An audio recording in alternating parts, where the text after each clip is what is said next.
Salut à tous, nouvelle journée, nouvelle recette, donc nouvelle vidéo. Et là vous entendez peut-être le four qui est déjà lui parti à 160 degrés parce que la recette va être très facile et très rapide.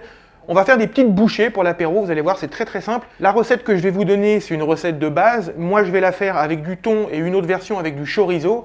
Mais si vous voulez faire avec n'importe quoi, avec 100% fromage, de la viande hachée, du poulet, des olives, comme bon vous semble. Donc, la recette de base, les ingrédients, il va vous falloir des œufs, il va vous falloir la moitié d'un oignon, un petit peu de persil, de la crème.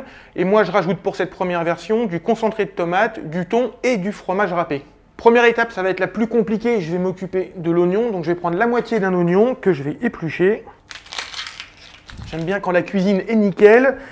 Donc la moitié d'un oignon, l'autre moitié je la jette pas, pardon, je mets le couteau, l'autre moitié je la jette pas, je vais la garder pour la recette suivante. Et après tout va se passer dans le blender, je vais mettre l'ensemble des ingrédients dans le blender, mixer, et ce sera presque terminé, il n'y aura plus qu'à faire cuire en fait. Je mets les 4 œufs. Hop, voilà. Que je casse à côté, hein, toujours. En voilà un. En voilà deux. En voilà trois. À une main, s'il vous plaît. Ah, j'avais envie depuis un moment, ça. Et le quatrième. On va le faire à deux mains pour être sûr. Parfait. Je rajoute ensuite la crème, le concentré de tomate, le thon et un petit peu de persil. Et je mixe. Le thon, c'est bon. Alors ça, c'est la première version. Derrière, on va en faire une au chorizo, vous allez voir. Je vais vous montrer. Et je vais rajouter un petit peu de verre, quelques feuilles de persil. Et maintenant, je laisse faire le blender. Étape très difficile. 3, 2, 1. Est-ce que ça va fonctionner? Non, comme d'hab.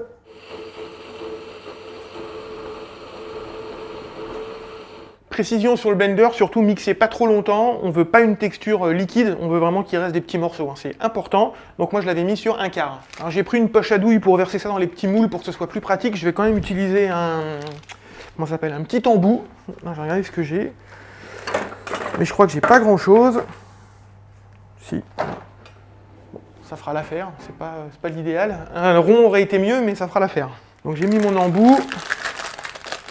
Je ferme la poche en appuyant ici, parce que sinon ça va couler partout, et je vais la remplir avec la préparation.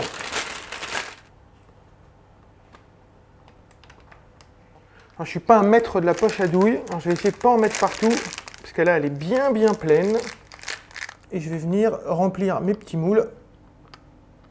Alors moi j'utilise des moules à cannelé, vous pouvez utiliser les moules que vous avez à la maison, hein. Mais je trouvais que la forme cannelée, ça faisait un petit truc sympa pour l'apéro. Alors là, j'en ai déjà fait un. On va faire le deuxième. On en fait à peu près entre 30 et 40 petites bouchées. J'ai réussi à en faire plus que 40 même.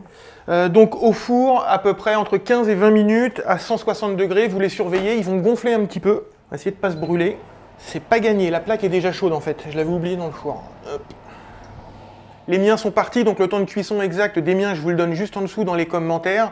Après, ça dépend des moules que vous utilisez. Moi, j'ai des petits moules à cannelé, donc c'est à peu près 15-17 minutes. Si vous faites plus grand, c'est plus longtemps, etc. Je nettoie tout et je fais la même version avec du chorizo à la place du thon.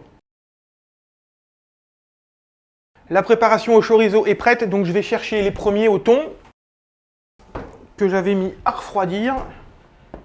Pour le démoulage, c'est beaucoup plus facile. Voilà. Et je fais numéro 2, la tournée au chorizo donc. Je ne vous ai pas dit, ce qui est génial avec cette recette, c'est qu'on peut les congeler. Donc vous pouvez les préparer à l'avance, les faire réchauffer 10 minutes au four. Voilà, donc c'est facile, pratique en plus. Très pratique et très bon. Et j'y retourne parce que j'en ai quand même encore 40 à pocher, mais c'est assez rapide. Avec une petite poche à douille comme ça, hop, on enchaîne. Voilà. Celui-là, c'était le dernier. Non, il en reste un petit peu. Je lâche rien, pas de gaspillage. Messieurs, dames, au four. Alors ces petits cannelés, moi je les avais prévus pour un apéro ce week-end, donc je vais les congeler. Mais avant de les congeler, bien sûr, on goûte. C'est toujours aussi bon. Et ce qui est génial avec ces trucs-là, c'est que comme c'est de la finger food, les gens pendant l'apéro, ils viennent, ils prennent, ils mangent.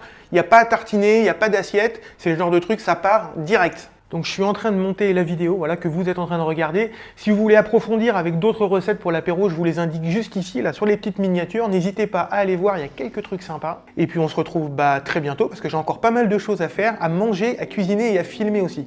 Ciao, bye bye tout le monde, et surtout n'oubliez pas de cuisiner, c'est très, très, très important.